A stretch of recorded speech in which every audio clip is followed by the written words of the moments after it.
He raised that boy through sleepless nights, school lunches packed with love, and 7 years of silence from the man who walked out. Then one morning, a stranger showed up at his door with a lawyer's letter and a claim to the child Logan Pierce had bled for. The only thing standing between a grieving father and the loss of everything he had left? A woman the world had spent years underestimating. If you've ever fought for something that was already yours, drop your city in the comments and hit that like button. Let me see how far this story travels. Part 1.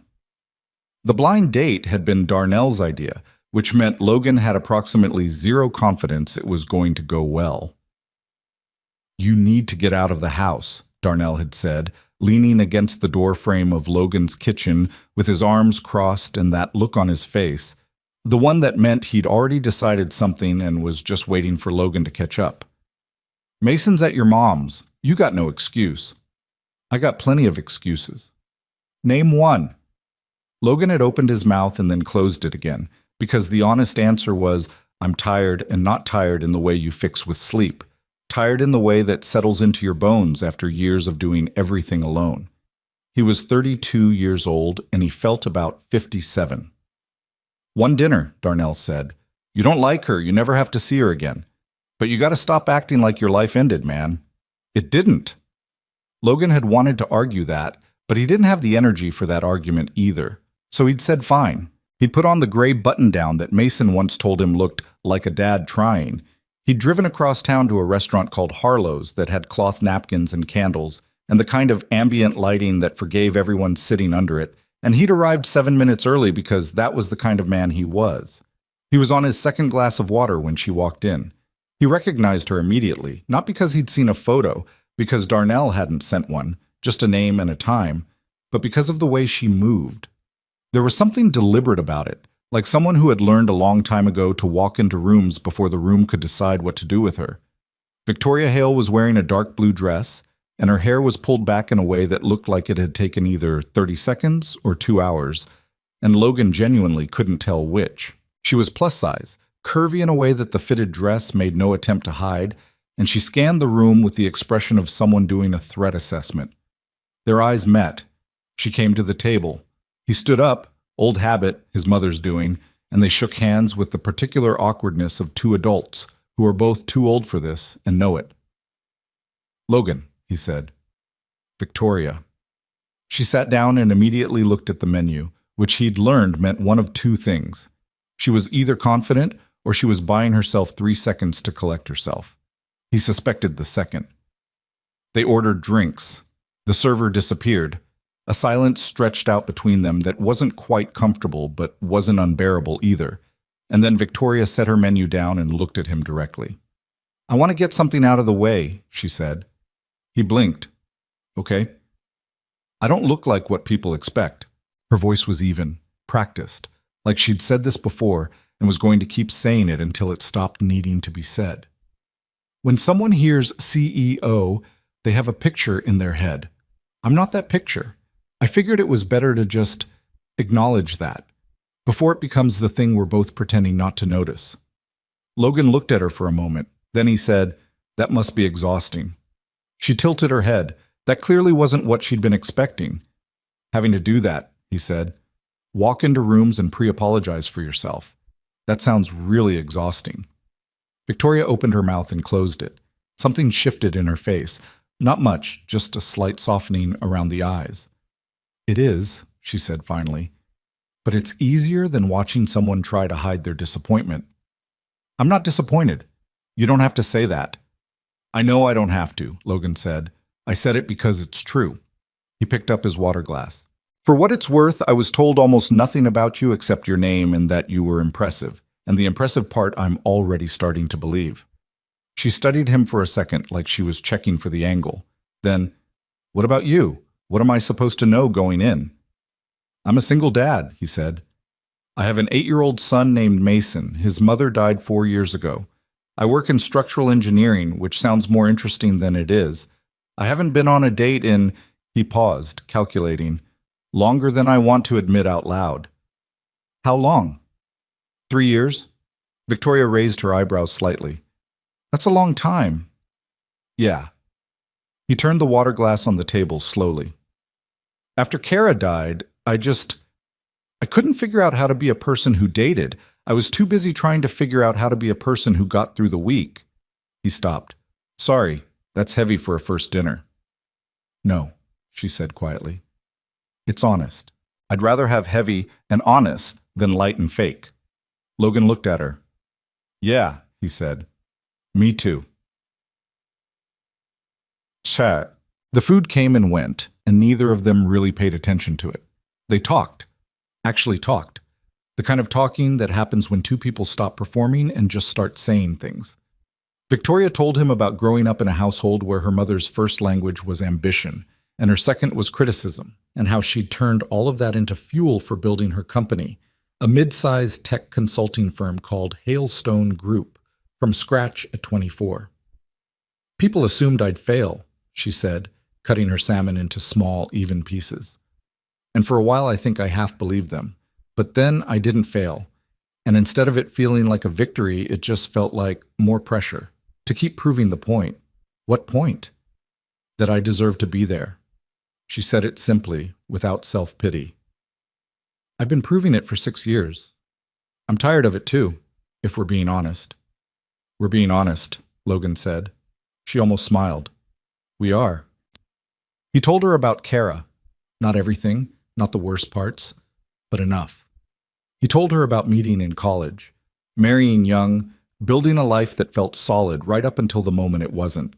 He told her about the aneurysm, which came without warning and left without any explanation that made sense, and about sitting in a hospital hallway at 2 a.m. holding a 4-year-old boy who kept asking when mommy was coming home.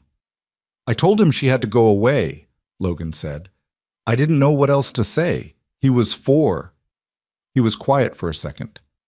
He asked me last year if that meant she chose to leave. That was a hard conversation. Victoria had put her fork down while he was talking. What did you tell him? The truth. That she didn't choose anything. That it happened to her and it happened to us, and that she loved him more than anything in the world. Logan paused. He cried for a while and then he asked if we could get a dog, which I think was his way of processing it. Did you get the dog? We got a goldfish named Captain. It's not the same. Victoria laughed, a real laugh, sudden and unguarded, and it changed her whole face. Logan found himself wanting to say something to make it happen again. They were the last table in the restaurant. The server had refilled their water 3 times without being asked. When they finally looked up and registered that the place was mostly empty, Victoria glanced at her phone and her expression went briefly strange. It's almost 11, she said. Yeah. Logan sat back. I have to pick Mason up from my mom's in the morning. Right. She reached for her purse. This was, she started, and he could see her choosing between 3 or 4 different ways to end that sentence. Good? He offered. She looked at him.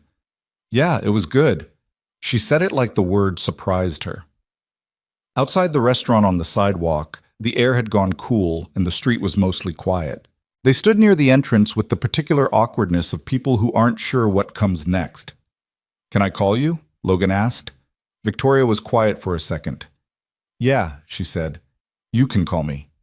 He watched her walk to her car, a black SUV parked half a block down, and he stood on the sidewalk in the October air, and he thought that Darnell was insufferably right sometimes, and that he was probably going to have to tell him so.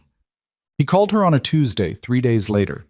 She picked up on the second ring, which she later admitted was a deliberate strategy because picking up on the first ring felt too eager. You picked up on the second ring, he said. On purpose. I don't know what you're talking about. Yes, you do. A pause. Then, okay, maybe. They talked for 45 minutes about nothing particular. She was in a cab going to a dinner she didn't want to attend. He was sitting on his back porch after Mason had gone to sleep, listening to the neighbor's dog bark at something across the fence.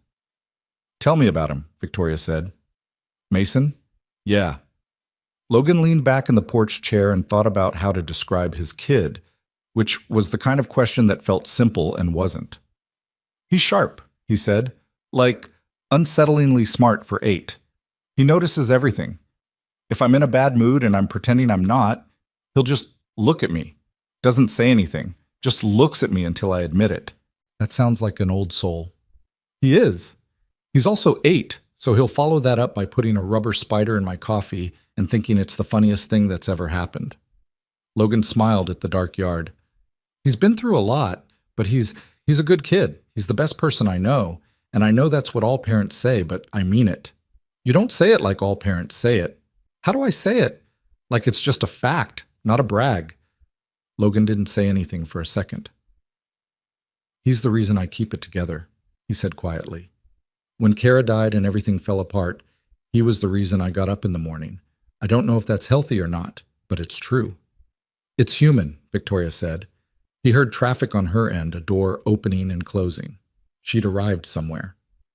I should go, she said, but a brief pause. I'm glad you called.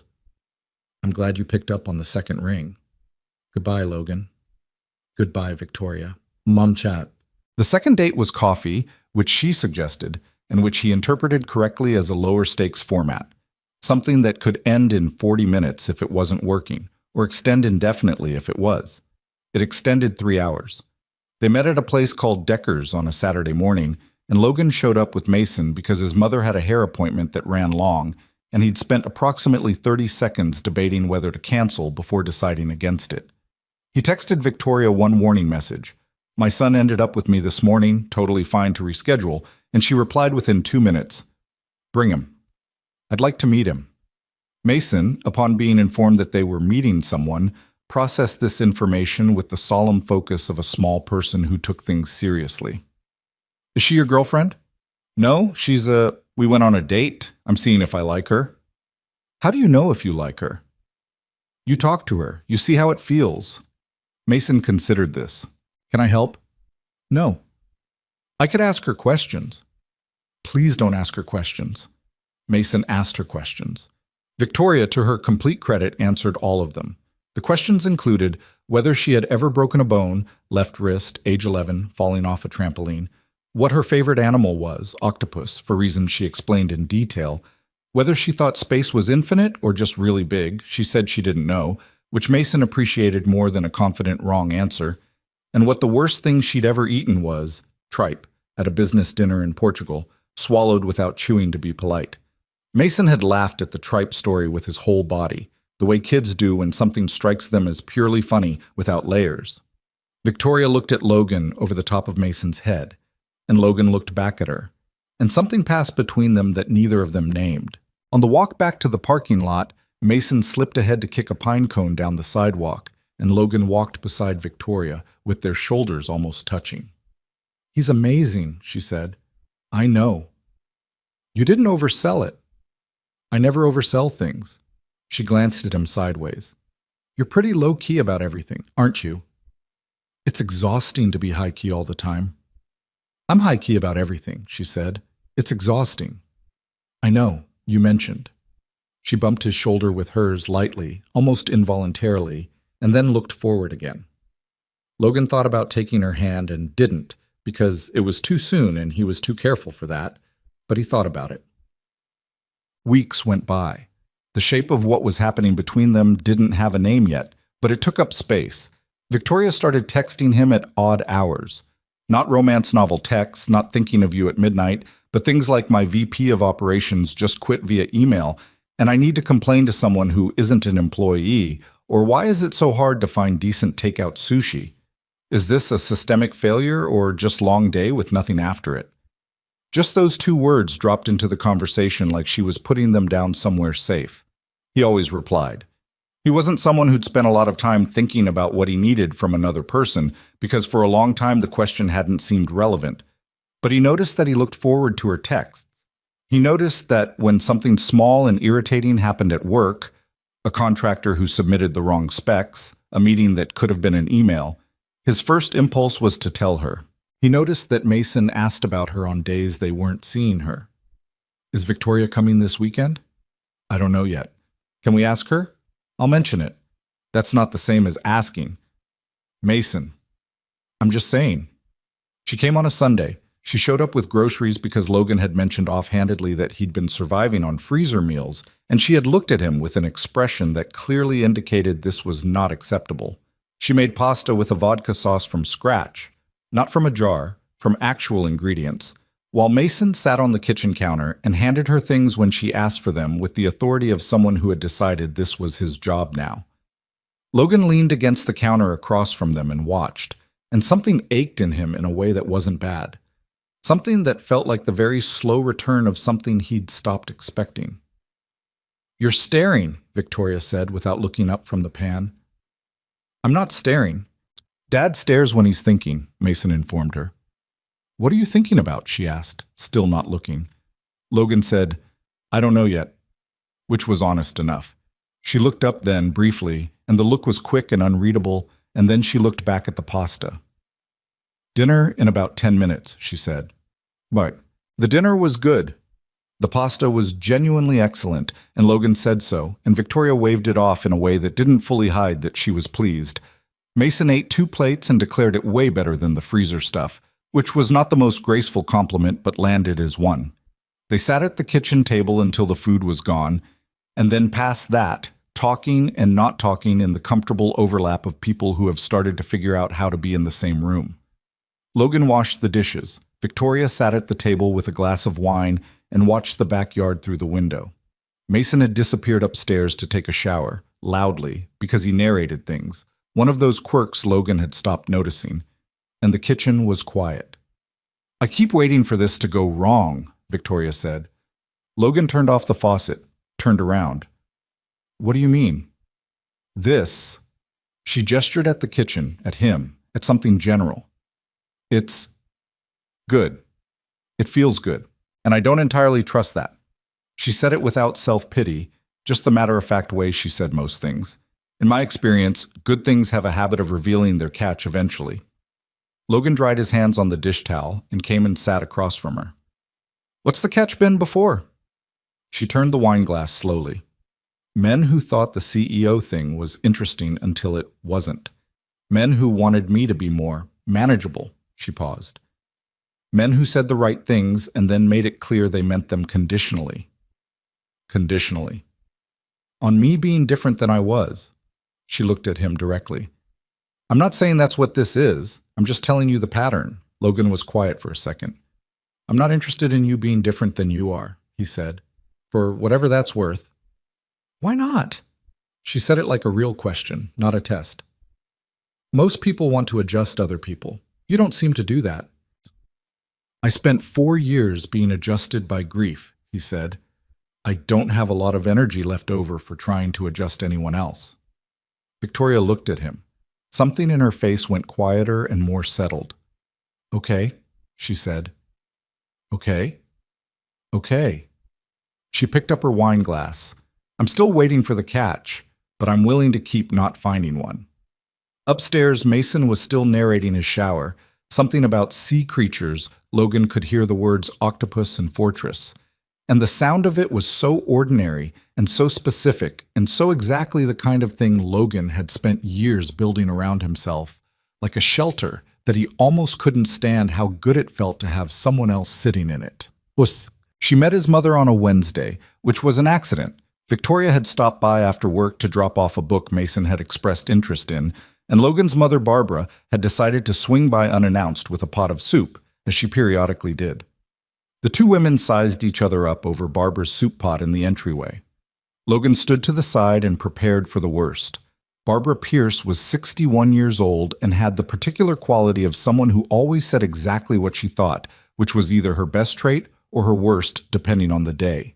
She looked at Victoria with frank, unembarrassed assessment for about 3 seconds. Then she said, "You're the one who made him pasta." Victoria blinked. "Excuse me?" "He told me about the pasta. Said it was the best thing he'd eaten in 2 years. Barbara looked at Logan. "He never says things like that." She looked back at Victoria. "Come in. I have soup." Over soup, Barbara asked Victoria approximately 30 questions. Victoria answered all of them with the same calm precision she'd used with Mason's interrogation at the coffee shop, which Logan was starting to understand was just how she operated, straight-backed and direct, like someone who had made peace with the fact that people were going to look at her and form opinions, and had decided to just be herself loudly enough that the opinions didn't particularly matter.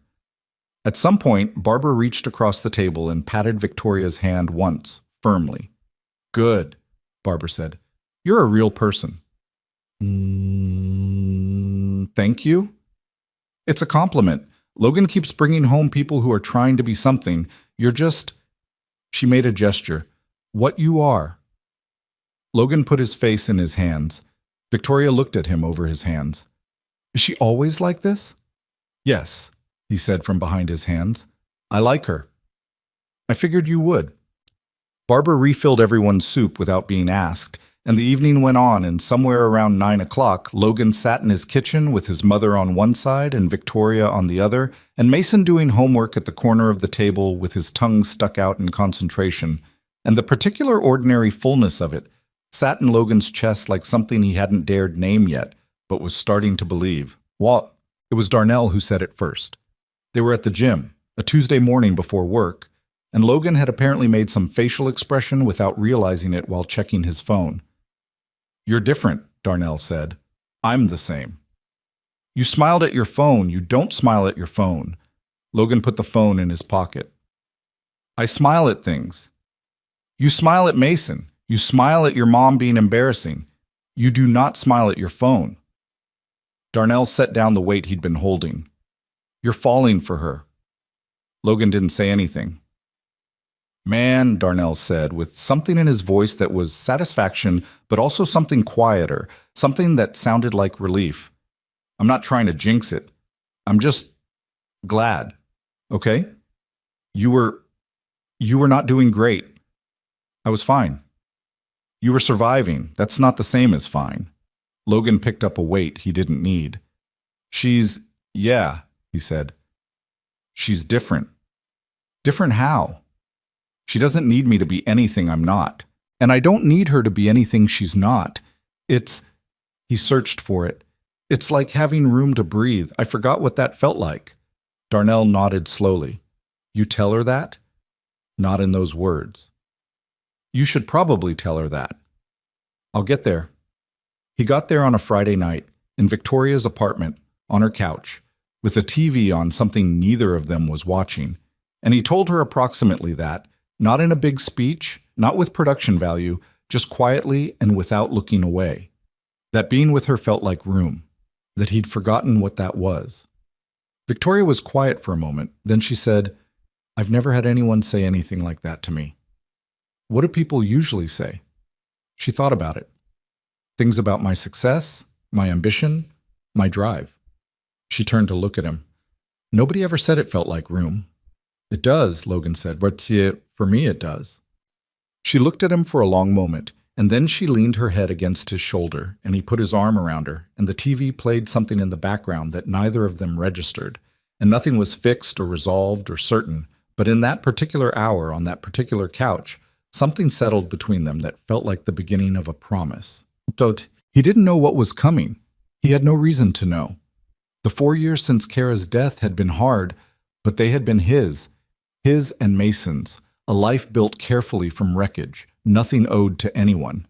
He had worked, provided, protected, repeated the cycle. He had started, carefully and against his better judgment, to believe in something again. He didn't know that 22 blocks away, in a budget motel on Fletcher Street, a man was lying on a rented mattress with a phone in his hand and a lawyer's number on the screen and the name Mason Pierce somewhere in his thoughts. Not with love, not with the particular ache of a father who'd lost years, but with the cold arithmetic of someone who had recently learned about a trust fund. Ryan Mercer had been out of Mason's life for 6 years. He was thinking about coming back, and Logan Pierce, who had no idea, was sitting on a park bench the following Saturday, watching his son throw bread to the ducks, and thinking that maybe things were going to be okay. He was wrong about the timing, but he wasn't wrong about the other thing. The letter arrived on a Thursday. Logan almost missed it. It was sandwiched between a water bill and a grocery store circular, a standard white envelope with a return address he didn't recognize, and his name printed in the slightly too formal way of legal correspondence. He stood in the front hallway with his coat still on and his keys in his hand, and he opened it, and he read it once, and then he read it again more slowly, and then he stood there for a while without moving. Petition for establishment of parental rights and visitation. Respondent, Logan Pierce. Minor. Child, Mason. James Pierce. Petitioner, Ryan Daniel Mercer. The name landed like something physical. Ryan Mercer. Mason's biological father. The man who had left when Mason was 2 years old. Not dramatically, not with a fight, just quietly and completely, the way water drains out of a tub, until one day Logan and Kara had looked up and realized he was simply gone. No calls, no cards on birthdays, no forwarding address, just absence, total and sustained, for 6 years. Logan set the letter on the kitchen counter. He took off his coat. He hung it on the hook by the door. He did all of this very carefully, the way you do things when something in you is trying not to fall apart in the hallway. Then he called his attorney.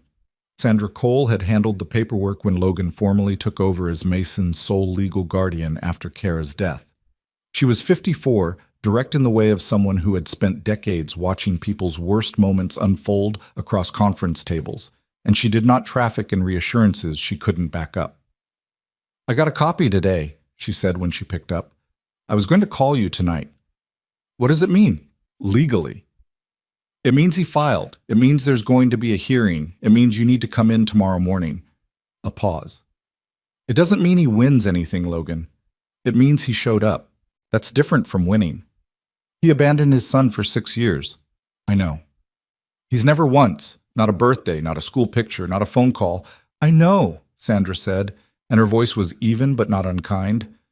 "I need you to write all of that down. Everything you remember. Dates, specifics. Can you do that tonight?"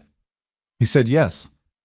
He stayed on the phone with her for 20 minutes, going over what they knew and what they'd need and what the process looked like from here. And when he hung up, he sat at the kitchen table in the quiet house.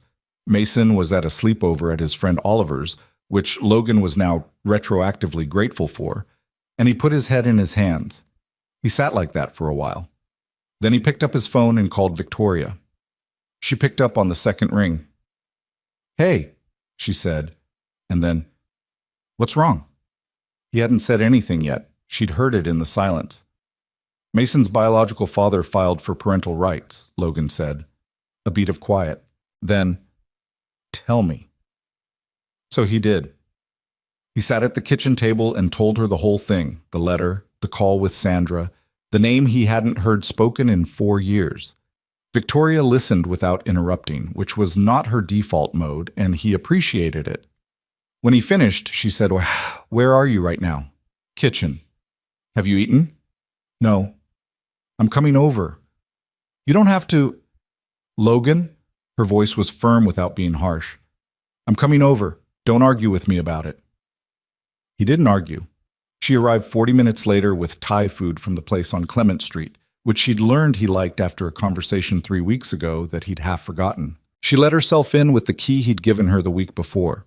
That had been its own small moment, him handing it over, and both of them pretending it was purely logistical, and she came into the kitchen and set the food on the table and looked at him with the particular directness that was just how she looked at things. "Eat first," she said. "Then we talk." "I'm not hungry." "Eat anyway." He ate. It helped more than he expected, because it turned out he'd been running on stress hormones and coffee since 2 in the afternoon. Victoria ate across from him and didn't fill the silence with noise, just let it sit there. And Logan thought again about the word he'd used months ago, room, and felt the particular ache of how accurate it still was. When the containers were mostly empty, Victoria leaned back and crossed her arms, not defensively, just the way she did when she was thinking. "Tell me about him," she said. "Ryan." Logan pushed a container aside. "There's not much to tell. He and Kara were together before I knew her.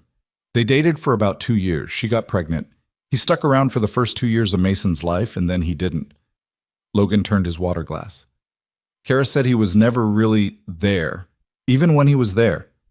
She said after a while it was like coexisting with someone who had already mentally moved out." "Did he ever have any legal claim, officially?" "He was on the birth certificate. That's it. When Kara died and I applied for sole guardianship, there was a 30-day notification requirement. They tried to reach him through his last known address. Nothing came back. He was gone." Logan looked at his hands. "Sandra told me at the time that if he resurfaced, he'd have the right to petition. I knew that. You didn't think he would. I didn't think he'd bother. He said it flatly, without bitterness, because bitterness required energy he didn't currently have. He didn't bother for 6 years. Victoria was quiet for a moment. What changed? Logan looked up. Something changed, she said. 6 years of nothing, and then a lawyer's letter. That doesn't happen without a reason. He hadn't gotten that far yet, hadn't let himself think past the initial shock of the letter to the question of why now, and he could see from her expression that she already had a theory. What are you thinking? He said. I don't know enough to be thinking anything, Victoria said carefully, but I'd want Sandra to look at the timing. What happened 6 years ago? What's happening now? What's different? She uncrossed her arms. People who disappear for 6 years don't come back for sentimental reasons. Logan sat with that. He knew she was right. He'd known it somewhere below the shock, in the part of him that had spent 4 years protecting Mason from every angle, and that part was already cold and watchful and not surprised. The trust fund, he said quietly. Victoria looked at him. Kara's parents died 2 years after she did. They left everything to Mason. It goes into a trust that he gets access to at 18. It's not a huge amount, but it's substantial. He paused. Sandra mentioned it when we set up the guardianship. Said we should be aware that it could become a factor if anyone ever contested custody. The kitchen was very quiet. Okay, Victoria said. She said it the way she said things when she'd made a decision somewhere in her head that she wasn't ready to say out loud yet. Okay, you have an appointment with Sandra tomorrow? 9 a.m. I'll come with you. Victoria, not to take over, she said immediately. I know it's not my place to sit in on legal strategy. She stopped, and something flickered across her face that wasn't her usual composure. I don't want you to drive there alone and sit in a parking lot for 20 minutes trying to pull yourself together. You shouldn't have to do that part alone. Logan looked at her across the table. He thought about all the things he could say, about not wanting her to feel obligated, about this not being her fight, about the dozen reasonable objections that a more guarded version of himself would have raised 6 months ago. Instead, he said, "Thank you." She nodded once, picked up the empty containers, and started cleaning up. Sandra Cole's office was in a building downtown with a security desk and too many elevators and the particular institutional smell of carpet cleaner and paper. Logan had been here twice before, and it had never felt like a good building. Sandra shook Victoria's hand without blinking. She was not a woman who wasted time on the logistics of other people's relationships, and spread 3 manila folders across the conference table. Here's what we know, Sandra said. Ryan Mercer filed this petition 11 days ago through a family law attorney named Brett Okafor. Okafor works primarily in family and estate disputes, which is interesting. She tapped one of the folders. The petition claims Ryan wants to establish a relationship with his son and requests regular visitation leading to a co-parenting arrangement. It does not explicitly mention the trust fund. But, Logan said, the timing of this petition falls 14 months before Mason's 9th birthday, which is, for reasons I won't bore you with, a relevant marker in the trust documentation, specifically when the trustee conducts the first formal review of the fund. Sandra looked at Logan over her reading glasses. I'm not saying that's what this is. I'm saying it's a coincidence worth noting. Victoria, who had been sitting quietly beside Logan with her hands folded on the table, said, What would Ryan actually need to establish in order to have any influence over that trust? Sandra looked at her. Legal parentage and an active custodial relationship, both of which he currently lacks, both of which a successful petition could theoretically establish. She took off her glasses. I want to be clear. Even if he gets visitation, that doesn't automatically give him access to trust funds. But it opens doors. And attorneys who specialize in estate disputes know which doors to open. Logan had been staring at a fixed point on the table. He looked up. What are his chances? Of getting visitation? Non-zero. Courts have a bias toward biological parents and toward what they call the best interests of the child, and they interpret best interests more broadly than most people expect. Sandra folded her hands. But he's working against 6 years of documented absence and zero contact. That's significant. It's not insurmountable, but it's significant. She looked at Logan steadily. I'm going to need documentation of everything. Your involvement in Mason's daily life, school records, medical appointments, extracurriculars, any records related to attempts to contact Ryan after Kara's death. And I need Mason's pediatrician in school on notice. Logan nodded. He had been writing things in a small notebook and the handwriting was not as steady as usual. There's one more thing, Sandra said. Mason is 8. Depending on how this goes, the court may want to speak with him. Not in the courtroom, usually a private meeting with a guardian ad litem. I want you to be prepared for that possibility. Logan stopped writing. He doesn't know any of this, Logan said. I know. He doesn't know Ryan exists. Not in a real way. He knows his biological father left when he was small. He doesn't know his name. He doesn't know anything about him. Logan's voice was controlled, but only just. I never hid it from him. He never asked. Sandra nodded. You'll need to have that conversation before the court does. On your terms. In your time.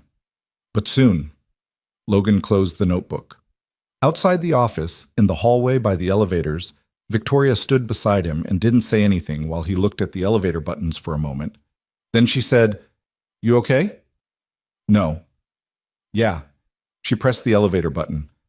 That was a lot. Sandra's good, he said.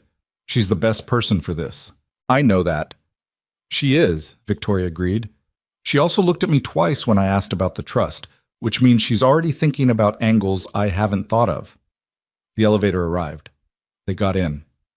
I have to tell Mason, Logan said. Victoria didn't flinch. I know. I don't know how. You'll figure it out. She looked at him, and it wasn't false comfort, just certainty. You're good at hard conversations with him. You've been having them for 4 years. This one's different. Yeah. She didn't deny it. But you'll figure it out. He didn't tell Mason that weekend, or the weekend after.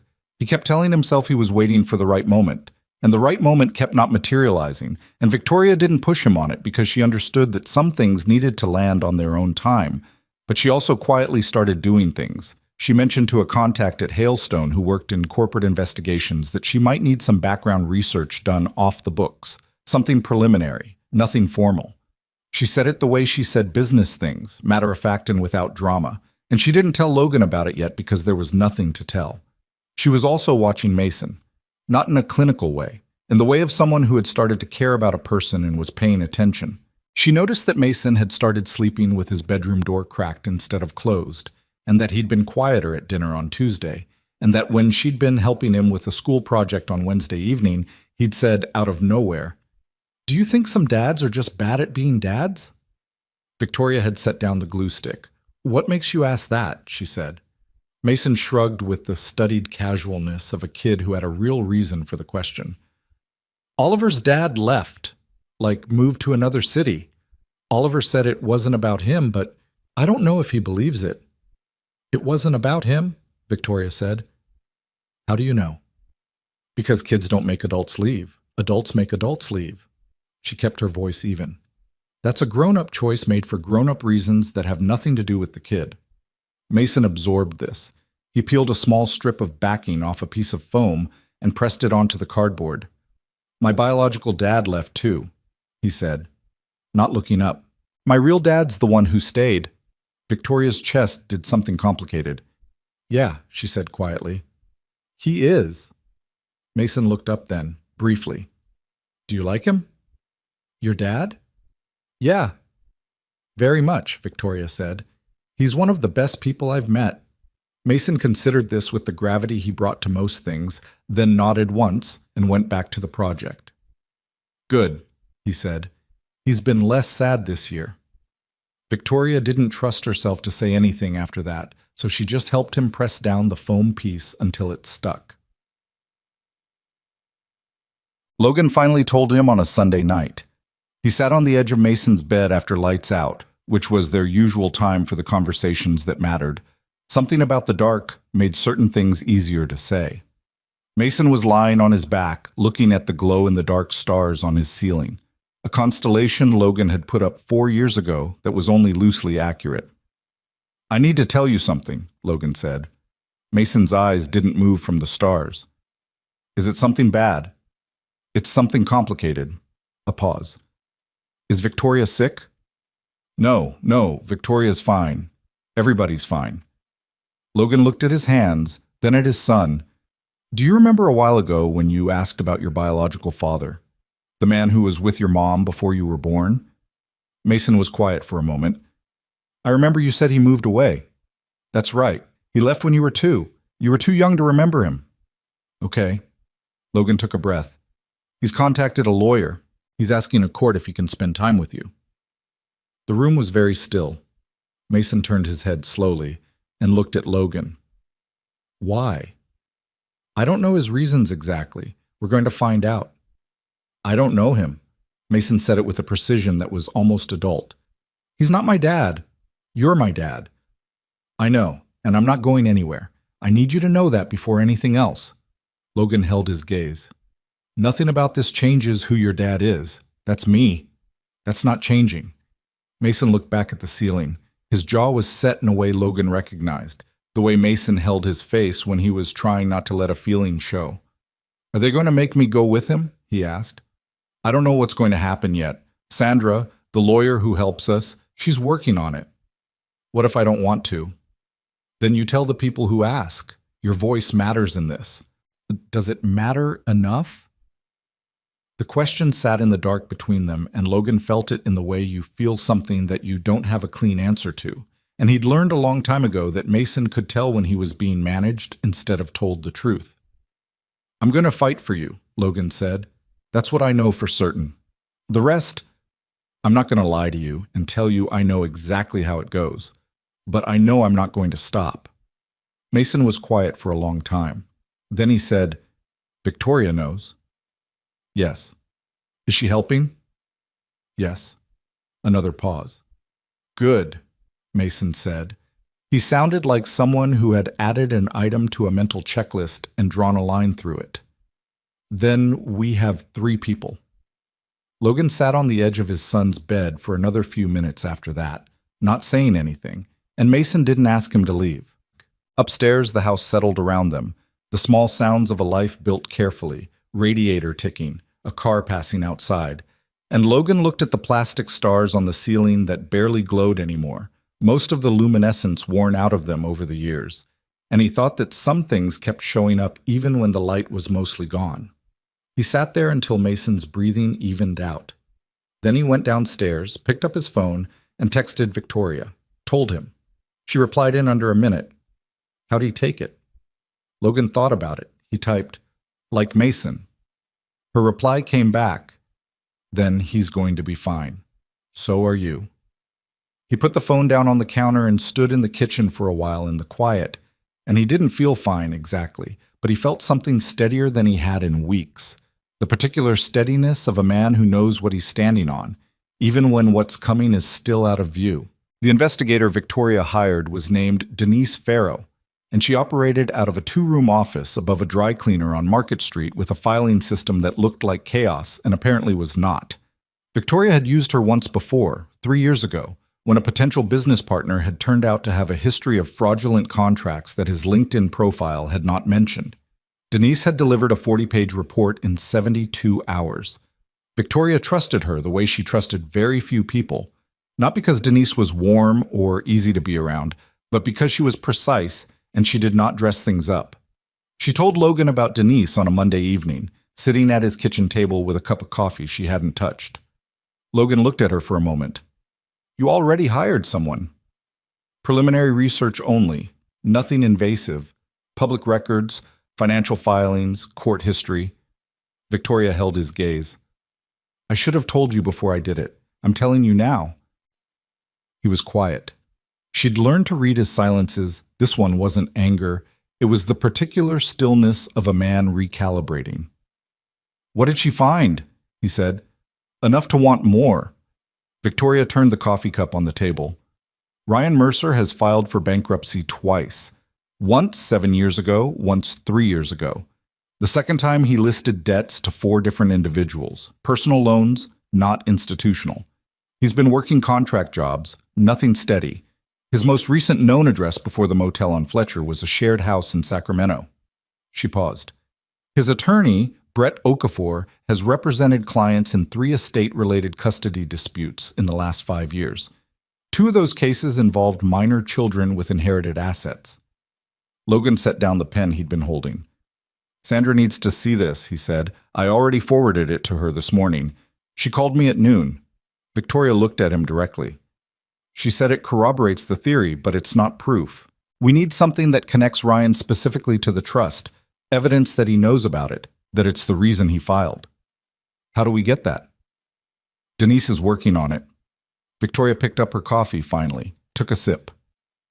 "She has a contact who does digital forensics. She's looking at whether Ryan's had any contact with the trust administrator's office, whether Okafor has any history with that firm." A pause. "It might not lead anywhere, but it might." Logan was quiet for a long moment. Then he said, "I don't know how to do this."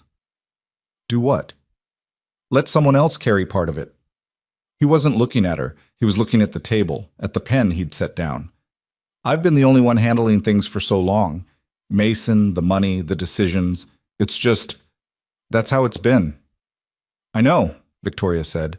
"It doesn't mean I don't want the help. I do want it." "I know that too." He looked up then. "I'm not great at saying thank you for things that actually matter." "You're better than you think," she said. "You just said it." He almost smiled. Not quite, but almost. Sandra called 2 days later with the date of the preliminary hearing, 6 weeks out, a Thursday, in family court downtown. She ran through what to expect. A procedural appearance, no testimony, no decisions, just the court establishing the timeline and issuing preliminary orders about contact in the interim. "Interim contact," Logan said. He was standing in the parking lot of his office building, tie loosened, the October wind finding the gap between his collar and his neck. "Standard procedure," Sandra said. "The court may order limited supervised visitation while the case is pending. I want you to be prepared for that possibility." Supervised meaning a social worker present, a neutral location, nothing unsupervised, nothing overnight, nothing that changes Mason's daily life. A pause. "I'm going to argue against even that, at least until we have more on record. But I want you to know it might happen." Logan stared at a crack in the asphalt. "If Mason has to sit in a room with him, I know. He's going to be terrified. I know, Logan." Sandra's voice was measured, but not cold. "That's why we document everything. Mason's school performance, his behavior, his statements to you. If there's any distress connected to this process, it goes on record."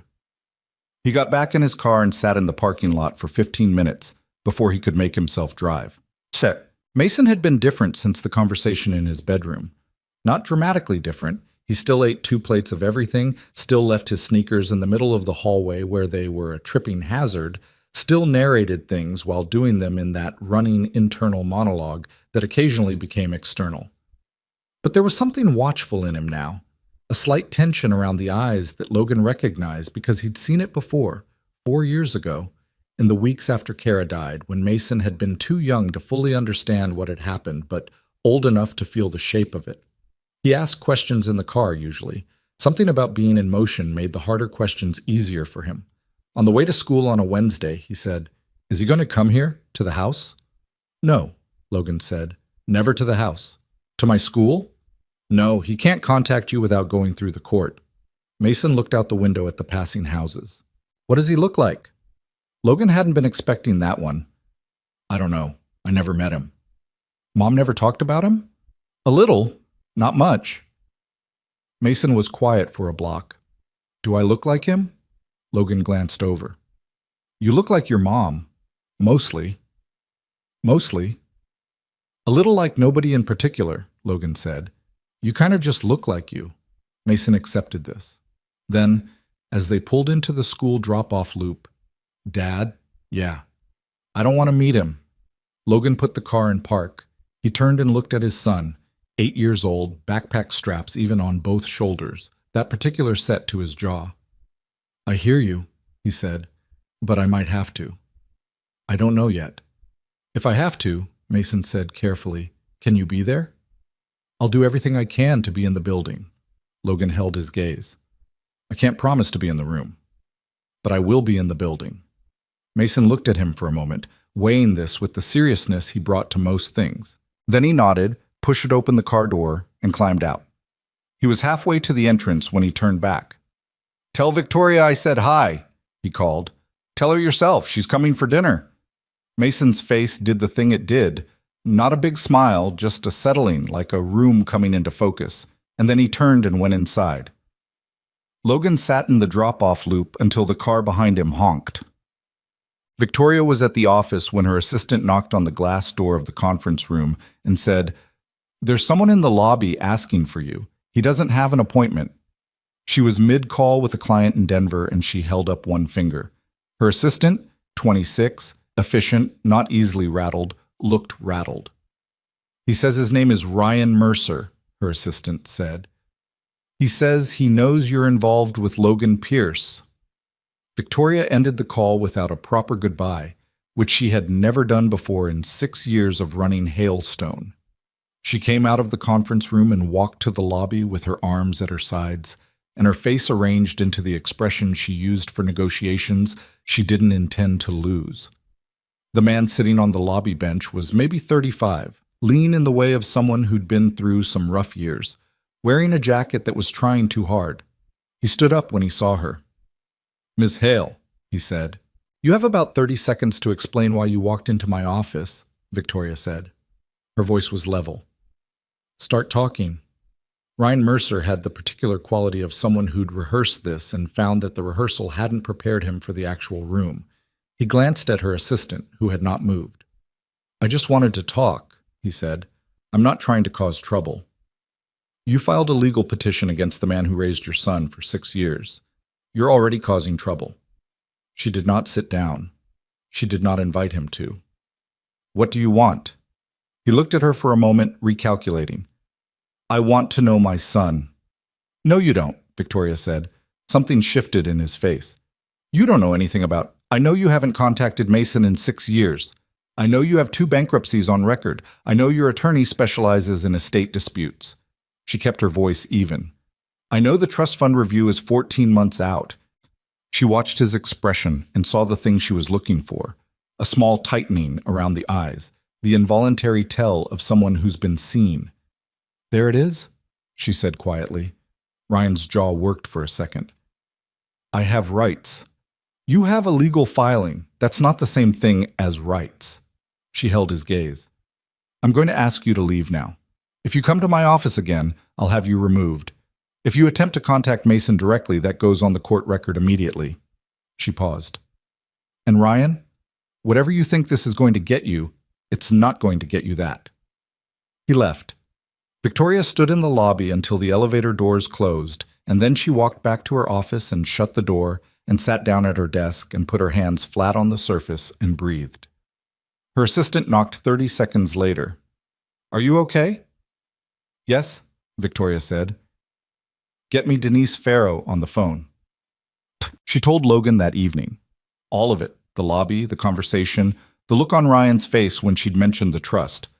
Logan listened without interrupting, which was how he listened to things that mattered. When she finished, he was quiet for a moment.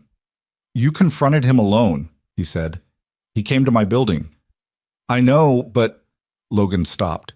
She could hear him working through something. "Are you okay?" "I'm fine." "That's not what I asked." Victoria was on her couch, shoes off, feet tucked under her. She'd been holding herself together since 4 o'clock, and Logan was apparently the thing that made the holding together slightly harder. "He didn't scare me," she said. "He's not a scary person. He's a desperate person, which is different." A pause. "But I'm a little shaken. He came to my building. That's a line." "I'm sorry." "Don't be sorry. It was useful." He confirmed everything. She tucked the phone closer. His face when I mentioned the trust, he didn't hide it fast enough. Denise can use that. If he's been in contact with the trust administrator's office, she'll find the thread. "Victoria," Logan's voice was careful. "You don't have to run parallel operations on my behalf. This is my fight." "Your fight, my choice to help," she said. "Those aren't in conflict. I just don't want this to cost you..." "Logan," she cut him off, not unkindly. "I have been the CEO of a company for 6 years. I have been in rooms with people who wanted to take things from me, dismantle things I built, tell me I didn't belong there. I know how to handle people who want something they're not entitled to. A pause. Ryan Mercer showed up in my lobby. He's not the most formidable opponent I've ever managed. A long silence. Then Logan said, "Okay. Okay? Okay." She could hear him exhale. "Thank you for handling it the way you did." "I'm not done handling it." "I know." Something in his voice shifted, quieter. "I know you're not." Denise delivered the full report on a Friday morning, 12 days before the preliminary hearing. Sandra convened a meeting in her conference room. Logan, Victoria, and Denise arranged around the table with coffee that nobody touched. Denise was 51, short, with reading glasses on a chain, and the particular economy of motion of someone who didn't waste energy on anything that didn't matter. Ryan Mercer placed 2 calls to the Office of Whitmore Trust Administration in August, Denise said, not looking up from her folder. Whitmore administers Mason Pierce's trust. Both calls were made before Ryan filed his custody petition. She slid a printed phone record across the table. These are from a prepaid number registered to a fictitious name, but the calls originated from a cell tower 2 blocks from Ryan's motel. Sandra picked up the record. Her expression didn't change, but something behind her eyes went sharp. He also exchanged 3 emails with Brett Okafor in July, Denise continued, 2 weeks before those calls, referencing, and I'm quoting here, the Pierce estate situation and its timeline. Okafor's reply references the window of opportunity for establishing standing. She slid a second sheet across the table. These were obtained from a source I won't name. They're admissible as evidence that the emails exist. How we get them officially into the record is Sandra's problem. Sandra was already making notes. I can subpoena Okafor's correspondence through the discovery process. If these emails exist in his files, we get them through proper channels. Logan was looking at the phone records. He hadn't moved since Denise started talking. He called the trust office, Logan said, before he even filed. 2 months before, Denise said. He wasn't trying to find his son. Logan's voice was flat. He was trying to find the money. Nobody said anything, because there was nothing to say that the documents hadn't already said more clearly. Victoria put her hand over Logan's on the table, not squeezing, just there. He didn't pull away. What else? Sandra said to Denise. Ryan Mercer has a half-sister in Phoenix. She has a minor child. There's a pattern of Ryan periodically reappearing in her life during financial hardship and borrowing money he doesn't repay. Denise closed her folder. He's not a predator in a criminal sense. He's someone who exploits proximity to people who care about a child he didn't bother raising. This is his pattern. The room was quiet. Sandra set down her pen. This is enough to build on. The subpoena will take 2 to 3 weeks, which puts us past the preliminary hearing, but we'll have it before the full custody evaluation. She looked at Logan. At the preliminary hearing, I'm going to argue that interim visitation is not in Mason's best interest given the circumstances, and I'm going to put the financial motive on record as early as the judge will allow me. She paused. How is Mason doing? He's scared, Logan said. He's holding it together, but he's scared. Has he said anything specific about not wanting contact with Ryan? Several times. In those exact words? Logan thought back to the car, to the drop-off loop, to I don't want to meet him, said with that particular 8-year-old precision. Yes. Write it down. Exact words, date, context, everything. Sandra looked at both of them. We're going to be okay. This is going to be hard and it's going to take time, but we're going to be okay. Logan nodded. He looked like someone who wanted to believe that and was working on it. The night before the preliminary hearing, Logan didn't sleep. He lay in the dark and stared at the ceiling and turned things over. The phone records, the emails, the look on Sandra's face when she'd said this is enough to build on, and what enough meant in this context, and whether enough was actually enough. He thought about Mason asleep down the hall, and about Ryan Mercer in a motel room somewhere in the city, and about the particular gulf between a man who showed up every day and a man who showed up once the math looked favorable. At 1 a.m, his phone lit up. A text from Victoria. You're awake, aren't you? Not a question. He picked up the phone and typed back. Yeah. I figured. A pause. Then, Mason's going to be okay. You're going to be okay. I know you know that somewhere under all the fear. He looked at the message for a moment. Then, what are you doing awake? Her reply took a minute. I keep thinking about him in that lobby. The look on his face when I said the trust review date. Like I'd caught him at something and he was angry that he got caught instead of sorry for what he'd done. Another pause. Some people treat children like assets. It never stops being repulsive. Logan read that twice. You were remarkable in that lobby. I was angry. She sent a second message immediately after. Anger makes me very articulate, I know. He typed, thank you for everything you've done. I mean it. A long pause this time. Long enough that he thought maybe she'd fallen asleep. Then, I'm not doing it for a thank you. I need you to know that. I'm doing it because he's your son and you're a gap, like she'd started and stopped. Because you matter to me, both of you. Logan set the phone on his chest and looked at the ceiling. Outside, a car passed on the street. The radiator ticked. Down the hall, Mason slept the deep sleep of children who have done all the worrying they can do and surrendered the rest to the adults around them, which was its own kind of trust, the most demanding kind. Logan picked up the phone. He typed, "You matter to us too." He thought about adding something else, and then didn't because it was enough. It was exactly enough. He put the phone down and closed his eyes, and eventually, past 2 in the morning, the city quiet outside his window, he slept. The preliminary hearing lasted 47 minutes. Logan sat at the respondent's table in a suit he'd worn to 2 funerals and 1 job interview, and he kept his hands flat on the table in front of him because that was the only way to keep them still. Sandra sat beside him with 3 folders open and a legal pad covered in notes she'd written before they walked in. Across the aisle, Brett Okafor was a compact man in his mid-40s with an expensive watch and the practiced ease of someone who spent a lot of time in this building. Ryan sat beside him in a collared shirt that was slightly too large, and he looked at the table when Logan looked at him, which Logan noted and filed away. The judge was a woman named Honorable Patricia Wren, 60-something, with reading glasses on a chain identical to Denise's, and an expression that communicated she had seen every version of every situation that came through her courtroom and was not going to be maneuvered by any of them. Okafor made his opening argument for interim visitation, supervised, structured, twice monthly, consistent with the court's interest in preserving a biological parental relationship. He was smooth. He used the phrase best interests of the child 4 times in 6 minutes, which Logan counted. Sandra responded. She was not smooth in the same way. She was precise, which was better.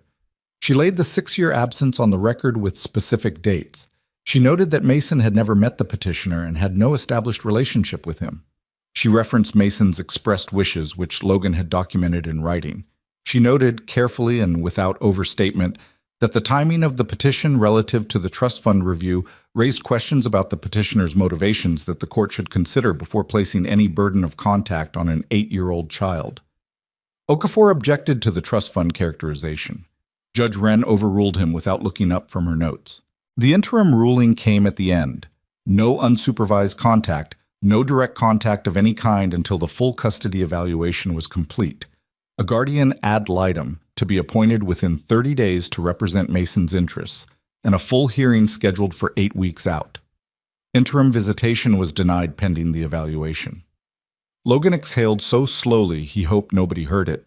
Outside the courtroom, in the marble hallway with its institutional echo, Sandra walked beside him toward the elevator with her folders under her arm. "That was good," Logan said. "That was 1 round," Sandra said. "The next one is the actual fight." She stopped at the elevator. "The guardian ad litem is going to want to meet Mason, probably in the next 2 to 3 weeks. It'll be informal. They usually meet with the child somewhere neutral, sometimes the child's school or a therapist's office. They're trying to get a sense of who Mason is and what he wants." "He already knows what he wants." "I know. Let him say it to them." She pressed the elevator button. "Don't coach him. Don't tell him what to say. Just let him be himself, because himself is a very compelling argument in our favor." Logan almost smiled at that. "He usually is." Victoria was waiting in the lobby downstairs. She'd wanted to be in the courtroom and Logan had asked her not to, not because he didn't want her there, but because he hadn't wanted Ryan to see her and read the geometry of their relationship, hadn't wanted to hand anyone any additional information. She had accepted this without argument, which had cost her something, and they both knew it. She looked up from her phone when he came through the security door, and she read his face before he said anything. "Good?" she said. "Better than bad," he said. "No interim visitation. Gal appointed. Full hearing in 8 weeks." She closed her eyes briefly, just for a second. Then she opened them and looked at him steadily. "Okay, 8 weeks. 8 weeks." She fell into step beside him as they walked toward the exit, and she took his hand in the most matter-of-fact way, like it was something they'd always done, and Logan held on. The guardian ad litem was a woman named Carol Simmons, a family court-appointed advocate in her mid-50s who wore cardigan sweaters and spoke to Mason the way someone speaks to a person they take seriously regardless of age. She met with him twice, once at his school in an empty conference room, once at a child psychologist's office that had been decorated to look less like an office and more like a comfortable waiting area, with bookshelves and a small couch and a rug with a geometric pattern that Mason had crouched to examine when he first walked in. Logan waited both times in a hallway or a lobby, which was its own specific kind of waiting, the kind where you have no information and no control and nothing to do but sit with it. After the second meeting, Carol found him in the waiting area and sat down across from him with her notepad. "He's a remarkable kid," she said. "I know. He's also scared, which he tries not to show, but it's there." She looked at her notepad briefly. "He was very clear about not wanting contact with Ryan Mercer. He said," she consulted her notes, "he didn't stay before, so why does he get to come now?" She looked up. "His words." Logan nodded. His throat was doing something inconvenient. "He talked about you quite a bit," Carol said. "About your routines, the things you do together.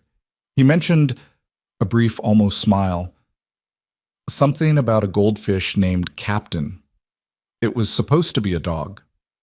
"He said that." She closed her notepad. "He also mentioned Victoria several times. He described her as, she opened the notepad again. "The person who makes my dad less worried." She paused.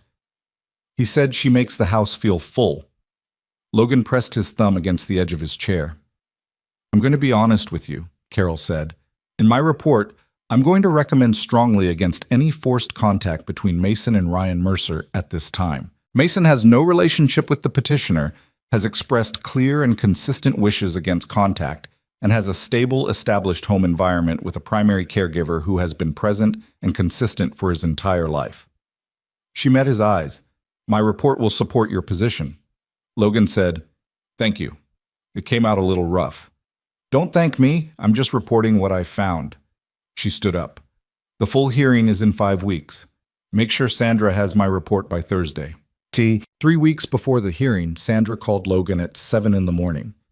"Discovery came through," she said. "Okafor's files, the emails are there."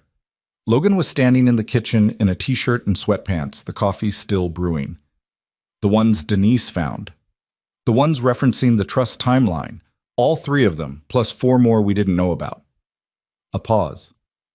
"Logan, one of the later emails has Ryan asking Okafor directly, and I'm reading this verbatim, what percentage of the trust would a co-guardian with established parenting time be able to petition for access to?"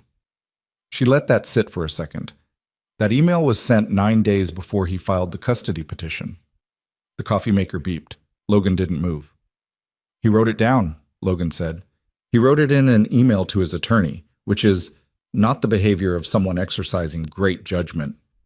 Sandra's voice had the particular quality of a lawyer who has just found something she's been looking for. "This goes into evidence. Combined with the phone records to Whitmore Trust Administration and the GAL's report, we have a coherent and documented case that this petition was filed for financial reasons, not parental ones." "Is that enough?" "To get the petition dismissed? I think so. Possibly before it even reaches the full hearing." A pause.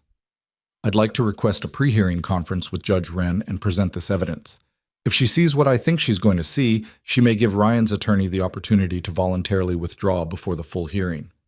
"And if they don't withdraw?" Then we go to the full hearing with everything we have, and we win there instead. Sandra's voice was even. Either way, Logan. Either way. He finally moved. He poured his coffee and stood at the kitchen window and looked at the backyard where the morning was coming up gray and ordinary, and he thought about the particular distance between either way and right now and how much living happened in that gap. He told Victoria over dinner that night, and she listened the way she always listened, fully, without interrupting, with her fork set down and her attention entirely on him. When he finished, she said, "How do you feel?" "I should feel relieved," he said. "I know this is good news. But it's not over." He turned his water glass. "Every time I let myself feel like it's almost over, I think about how sure I was that Ryan was gone for good. 6 years ago, 5 years ago, last year." He shook his head. "I keep waiting for the other thing."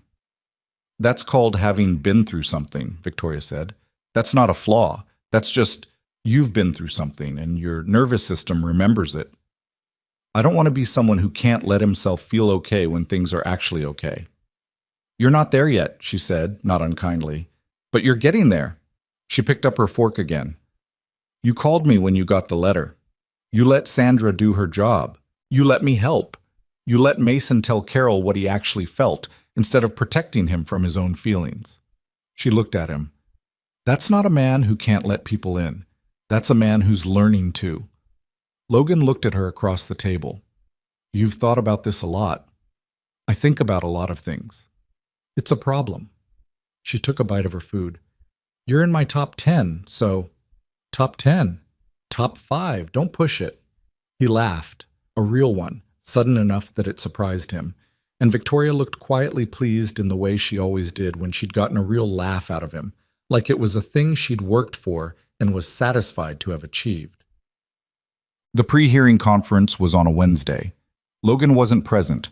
Sandra represented him, which was the protocol for this kind of session. He went to work and spent the morning on a structural assessment report that he read 3 times and retained nothing from, and he checked his phone at intervals that grew shorter as the morning went on. Sandra called at 11:47. "Ren read the emails," she said. "She read the phone records. She read Carol's report." A pause that lasted exactly long enough for Logan to stop breathing. "She called it a transparently financially motivated exploitation of legal parental status. Those are her words." Another pause. "She gave Okafor 48 hours to advise his client to voluntarily withdraw the petition or face a full hearing at which she made clear she would not be looking favorably on the petitioner." Logan was in a stairwell. He didn't remember walking there. "Sandra." "Yeah." "What does that mean?" "It means Ryan Mercer has 48 hours to decide whether he wants to sit in a courtroom while a judge reads his emails out loud and enters them into the public record, or whether he wants to walk away." She paused. "My read on Okafor is that he's going to advise his client to walk away. Okafor is transactional, not ideological. He's not going to spend his reputation defending an unwinnable position." Logan sat down on the stairwell steps. He put his back against the wall. 48 hours, he said. 48 hours, Sandra confirmed. "I'll call you the moment I hear anything." He sat in the stairwell for a while after she hung up. A door opened 2 floors up and someone came down the stairs, and Logan stood up and pressed himself to the side to let them pass, and the person nodded at him and moved on. And Logan stood in the stairwell with his phone in his hand thinking about 48 hours and what lived inside them. The first 24 passed without word from Okafor. Logan spent them in the specific agony of enforced normalcy. Work, pickup, dinner, homework, at the kitchen table. Mason's narration of his school day, which included a detailed account of a disagreement at lunch that Logan listened to with every appearance of attention, while some part of him was in a courthouse downtown calculating odds. Victoria came by after Mason went to bed. She didn't ask if he'd heard anything because he would have called. She just came over and sat on the couch with him, and they watched something on television that neither of them could have described afterward, and at some point she fell asleep on his shoulder, and he didn't wake her. At 2 in the morning, she stirred and said groggily, "What time is it?" "Late. You fell asleep." She didn't move immediately. "You should sleep." "I know." "Are you going to?" "Probably not." She sat up slowly and looked at him in the dark living room. The TV off now, just the ambient light from the street through the curtains. She looked tired and rumpled and entirely real in a way that made his chest ache. "This is almost over," she said, not to comfort him, just as a fact she believed. "Yeah. And then we get to just be." She rubbed her eyes. "I've been thinking about that. What the after looks like. What does it look like?" She thought for a moment. "Boring," she said. "I mean that as a compliment. Just ordinary. The three of us being ordinary together without something hanging over it." Logan looked at her. "The three of us," he said. She seemed to catch herself, briefly, like she'd said something more than she'd intended. Then she held his gaze and didn't take it back. "Yeah," she said. "If that's... I mean, I know we haven't said..." "Victoria." "Yeah. I want that," he said. "The boring, ordinary version. With you." She looked at him for a moment. Something moved across her face that wasn't quite composure and wasn't quite the opposite of it. Something in between. The expression of a person who has spent years managing their own expectations and is discovering that the expectation she managed away has come back. "Okay," she said quietly. "Okay," he said. She stayed. She slept in the guest room because she had a 7 a.m. call and needed actual sleep, and Logan finally slept too, around 3, which was more sleep than he'd expected. Okafor called Sandra at 9:17 the next morning. Sandra called Logan at 9:22. "He's withdrawing," she said. "Voluntary dismissal. Papers filed by end of business today." Logan was in the parking lot of Mason's school.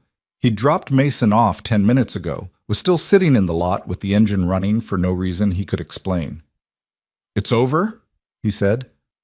"The petition is withdrawn. Ryan is leaving the case." A pause. "I can't tell you he won't try again someday, through some other angle, but this particular action is done. He's gone." Logan looked at the school entrance. The last kid had just gone through the door, the lot emptying out around him, and the morning was cold and very clear, and the trees along the fence had mostly lost their leaves. He thought about Mason at the breakfast table an hour ago, eating cereal and arguing about whether octopuses were smarter than dolphins, and getting milk on the sleeve of his sweatshirt and not caring. He thought about that normalcy, the specific, irreplaceable normalcy of a kid who doesn't know yet that the thing hanging over him has just lifted. "Thank you," Logan said. "Sandra, for everything." "That's what you pay me for," she said, which was her version of warmth. "Go tell your kid." He didn't go in. Mason was in class, the day was already started, and some news was better given at the right time than at the nearest opportunity. But he sat in the parking lot for a few more minutes, engine running, the heat coming through the vents, and he called Victoria. She answered on the second ring. "He withdrew," Logan said. A silence. Just long enough to mean something. Then she said, "Logan?" "It's done." He heard her exhale, long and slow, like something she'd been holding for weeks finally leaving her body. And then she said very quietly, "I told you." "You did. I told you we were going to be okay." "You did," he said again. "You were right." Another silence, the comfortable kind, and through the phone he could hear something in her office. A door, a distant conversation, the sounds of her regular life resuming. His own life was resuming around him, ordinary and present and entirely his. "Tell him tonight," Victoria said. "I will." "Can I be there?" Logan looked at the school door. "Yeah," he said. "I'd like that." He told Mason at dinner. He'd made the pasta this time. Victoria had texted him the recipe 3 weeks ago with the note. "It's not actually complicated, you just think it is." And it wasn't as good as hers, but it was acceptable. And Mason had eaten a plate and a half before Logan set down his fork and said, "I need to tell you something." Mason's hand stopped with his fork halfway to his mouth. He looked at Logan, then at Victoria, then back at Logan, reading the room. "Is it good or bad?" he asked. "Good," Logan said. "Really good." He held his son's gaze. Ryan Mercer withdrew his petition today. It's over. He's not coming back. Mason set his fork down slowly. He looked at the table for a moment. He looked at Logan. He looked at Victoria, who was watching him with the particular expression she wore when she was feeling more than she was letting show. "So he just left?" Mason said. "Yeah, he left." Again. Logan didn't flinch from that. "Yeah, again." Mason was quiet for a moment, and Logan let the quiet sit without filling it, which he'd learned over 8 years of fatherhood was sometimes the most important thing. "Okay," Mason said finally. "Okay? Okay." He picked his fork back up. He speared a piece of pasta. "Can we get a dog now?" Victoria made a sound that was almost certainly a laugh, converted at the last second into a cough. Logan looked at his son, this precise, watchful, strange, and wonderful kid who had been through things no 8-year-old should go through, and who processed it all and came out the other side asking about the dog. And something in Logan's chest that had been tight for weeks simply released. "We'll talk about the dog," Logan said. "That means yes," Mason told Victoria. "I heard we'll talk," Victoria said. "He always says we'll talk right before he says yes." Mason pointed his fork at Logan. "He did it with Captain, too. He said we'll talk about the fish, and then we got the fish." "Captain is a fish," Logan said. "A dog is a completely different commitment. But we'll talk about it." Logan picked up his fork. "We'll talk about it," he said. Mason's face settled into that quiet satisfaction he had. Not triumphant, just settled, like a decision had been made and the paperwork was only a formality. He went back to eating. Victoria caught Logan's eye across the table. She was trying not to smile and mostly failing. Logan shook his head at her, which made it worse, and she looked down at her plate with her shoulders shaking slightly. Mason looked between them. "What?" "Nothing," they both said, and the word came out at the same moment, overlapping, and Mason looked at them with the knowing expression of a kid who has understood more than he's been given credit for. And then he went back to the pasta, and the kitchen was warm, and outside the evening came down around the house like something that knew when to arrive. The dog arrived in January. Her name was Pepper, which Mason had decided on in the car ride home from the shelter before they'd even gotten on the highway, with the absolute authority of someone who had been waiting a long time for this particular decision and was not going to rush it or be talked out of it. She was a 2-year-old mixed breed, some kind of shepherd, and something else that the shelter vet had described as probably retriever, possibly chaos, with one ear that stood up and one that folded over, and a disposition that could best be described as enthusiastically stupid in the most affectionate possible way. She knocked over the kitchen trash can within 40 minutes of arriving in the house. She chewed through one of Logan's work boots the following Tuesday. She also slept at the foot of Mason's bed every night from the first night forward, which Mason reported each morning with the satisfied air of someone whose worldview had been confirmed, and which Logan could not bring himself to discourage because the sight of his son sleeping in a house that now contained a dog was one of those unremarkable domestic images that somehow felt like proof of something important.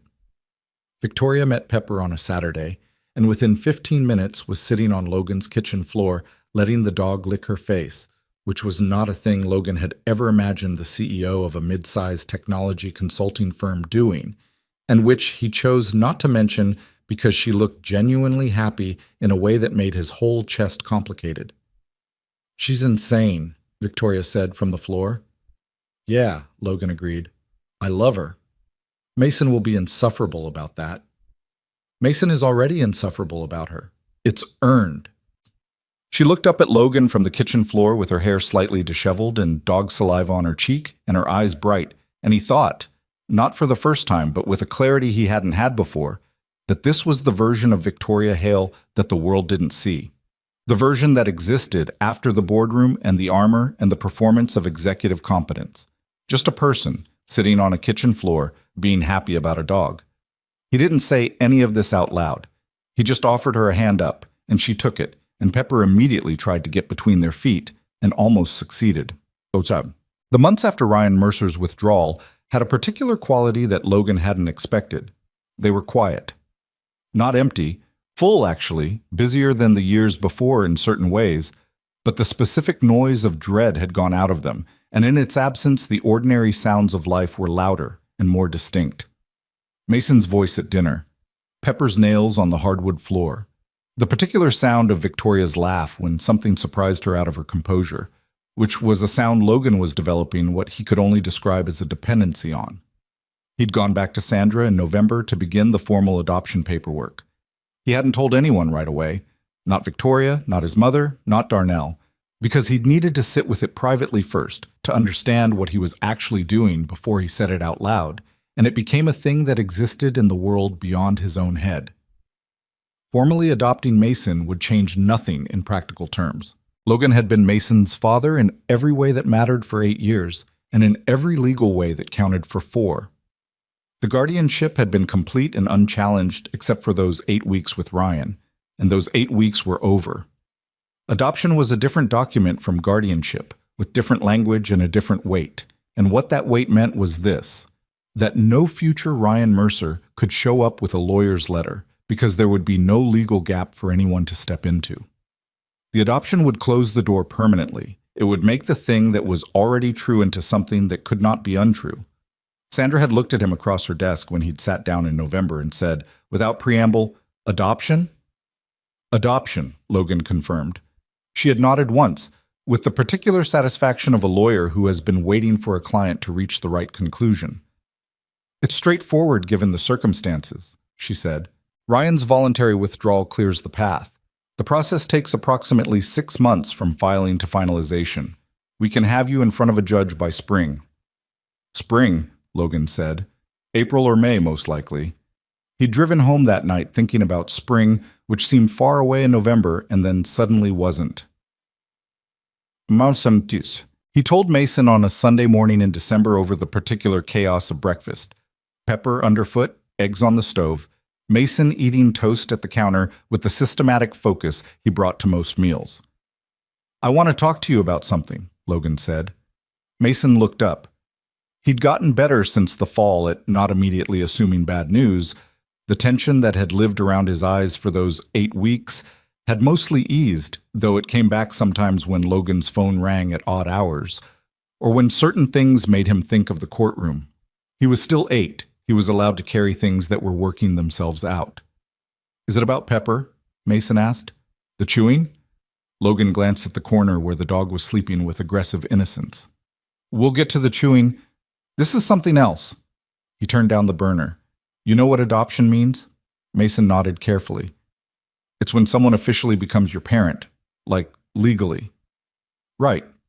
Logan leaned against the counter. "I want to adopt you, officially. I want to file papers with the court so that legally, permanently, on every document and in every record, I'm your dad, not your guardian. Your dad." He held Mason's gaze. "I already am your dad. You already are my son. This is just making sure the paperwork says what's already true." Mason was quiet. He looked at the toast in his hand and then at Logan and then at some middle distance that wasn't quite either of them. "Would it mean nobody could ever take me away?" he said. "Nobody could ever take you away. Because the papers say so. Because the papers say so, and because I would not let it happen. But yes, also because the papers say so." Mason looked at him for a moment. Then he set the toast down and crossed the kitchen and put his arms around Logan's waist, the way he'd been doing since he was small enough that his arms barely reached, and Logan put his hand on the back of his son's head and held on. They stood there for a minute in the kitchen, Pepper's tail thumping on the floor in the corner, the eggs going slightly past done on the stove, and neither of them said anything because there wasn't anything that needed to be said. Then Mason pulled back and looked up at him. "Are the eggs burning?"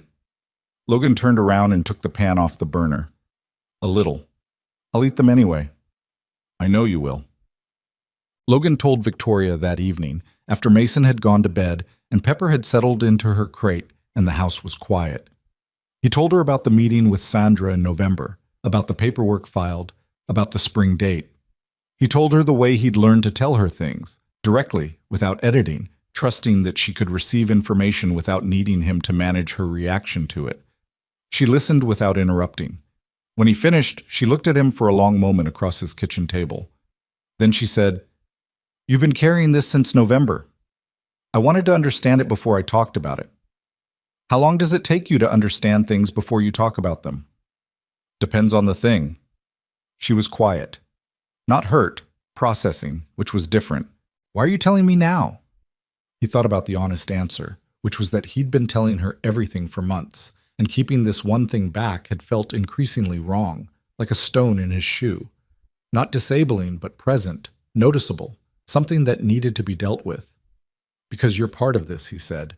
Not the adoption, that's between me and Mason, but what comes after, what the after looks like. He held her gaze. We talked about that, boring and ordinary, and together, I meant it. Victoria turned her coffee cup slowly. I know you meant it. You're not saying it back. I said it that night, she said. I meant it then too. She looked at the table. I'm not good at the ongoing version of things. I'm good at the start, and I'm good at the crisis, and I'm less good at the sustained middle. She looked up. I've watched myself walk away from things when they got to the sustained middle. Not because I wanted to, because I got scared. Are you scared now? Yes, she said simply and without apology. I'm terrified, Logan. I've been terrified since approximately the second dinner. She held his gaze. But I'm still here. That's different from how it went before. It is different. I need you to know that I might... She stopped. Started again. I'm not always easy. I have bad weeks where I work 16 hours and forget to eat, and then come over here and I'm terrible company and I know it. I have opinions about everything and I say them and sometimes I'm wrong, but I take a while to admit it. She said all of this with the kind of directness that might have looked like a warning but was actually something else. An offering, a disclosure, the particular honesty of someone who has been burned before and would rather be seen clearly from the beginning than discovered differently later. I know all of that, Logan said. I know you know. I'm saying it anyway. Victoria. He waited until she looked at him. I raised an 8-year-old by myself for 4 years. I'm not frightened of complicated. Something moved across her face. Not the softening she'd done occasionally in the early months. Something more specific than that. Something that looked like a person arriving somewhere they'd been walking toward for a long time without fully realizing it. Okay, she said. Okay, he said. Stop saying okay back at me. It's a good word, I like it. She looked at him with an expression caught between exasperation and something warmer than that, and Logan thought, not for the first time, that her face was most interesting when she stopped managing it. Winter moved through the city with its usual indifference to anyone's interior life, and the life in Logan's house accumulated the small sediment of months. Mason's school projects on the refrigerator, Pepper's destroyed toys in the corner basket, the particular groove that Victoria's coffee mug had started to leave on the kitchen counter from being set in the same place every morning. She hadn't moved in.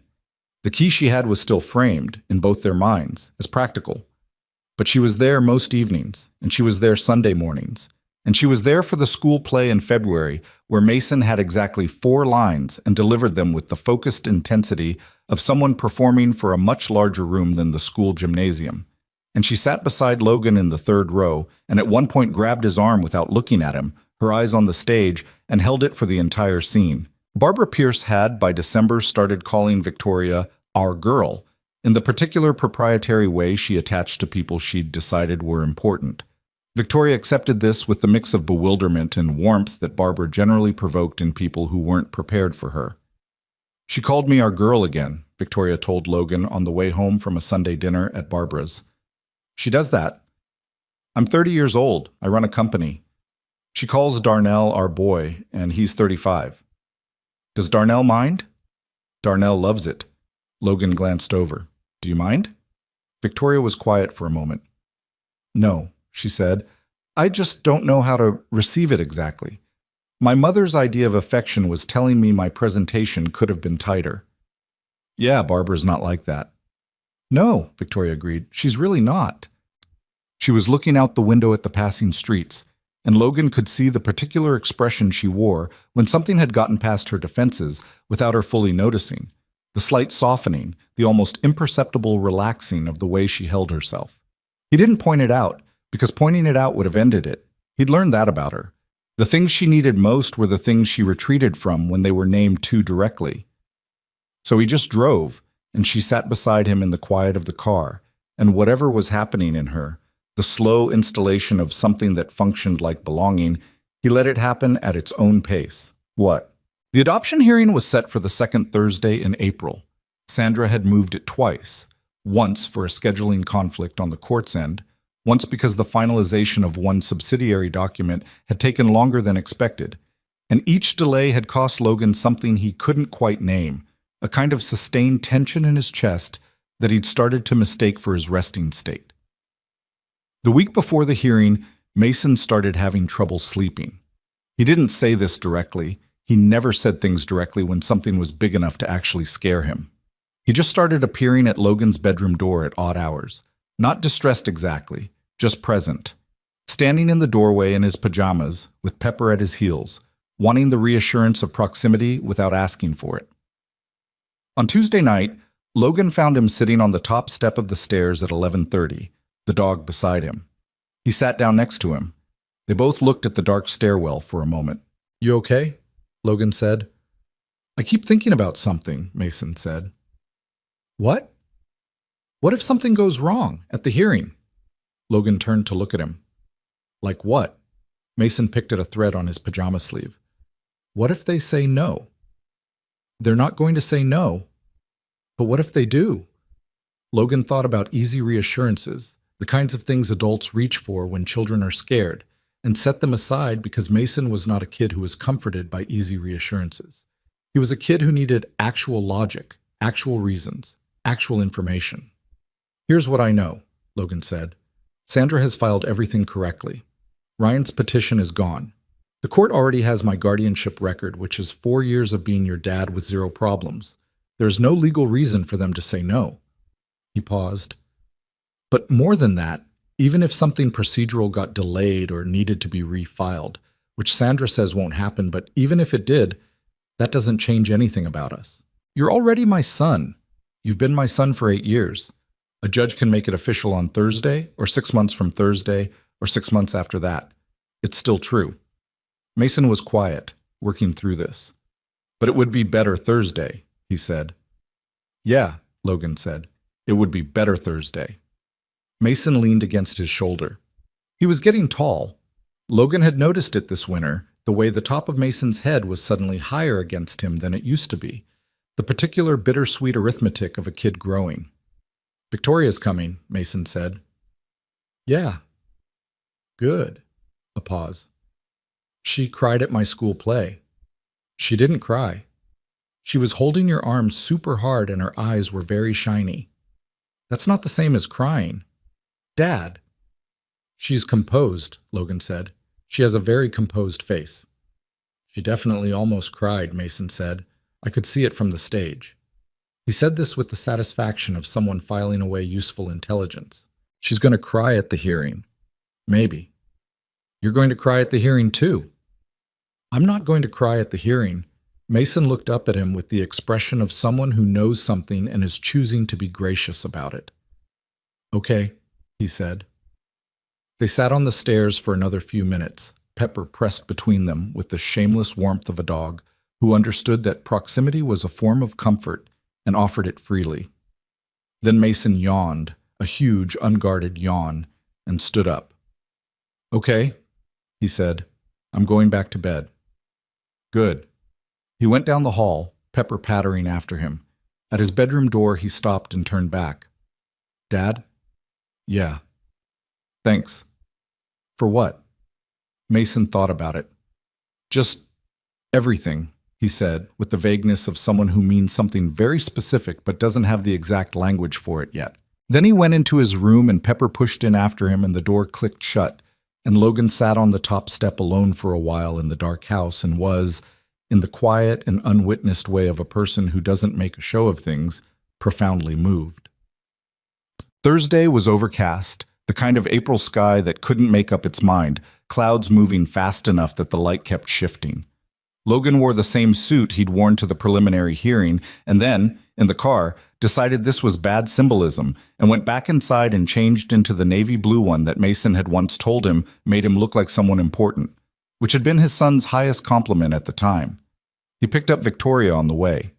She was standing outside her building in a coat he hadn't seen before, charcoal gray, her hair down for once instead of pulled back, and she got in the car and looked at him and said, "You changed suits." The other one felt wrong. "The Navy is better," she said, which was all she said about it, and which was enough. They picked up Barbara on the way to the courthouse. Barbara was wearing her church clothes, which she called her court clothes for the occasion, and she smelled like the particular perfume she wore on important days, and she did not say anything when she got in the car, just squeezed Logan's shoulder from the back seat and then sat back. Sandra met them in the courthouse lobby, looking as she always looked, prepared, unflappable, 3 folders under her arm. She shook hands with everyone and looked at Mason with the particular warmth she occasionally let through when the professional exterior wasn't required. "Ready?" she said to Mason. He nodded with the gravity he brought to everything. "Is it going to be long?" "About 20 minutes, maybe less." She looked at Logan. "Judge Hartley is efficient. It'll be straightforward." The courtroom was smaller than the one from the preliminary hearing. Judge Hartley was a man in his 60s, heavy-set, with reading glasses, and a manner that was not warm but was fundamentally decent, the kind of judge who paid attention. The room smelled like every courthouse Logan had ever been in, that universal combination of carpet cleaner and old paper and something institutional that he couldn't name. They sat at the petitioner's table, Logan and Sandra, with Mason beside Logan. Victoria and Barbara sat in the gallery behind them. Logan turned once before the proceedings started, just once, briefly, and Victoria met his eyes and nodded, a small, precise nod that said everything she wasn't going to say out loud in a courthouse. He turned back around.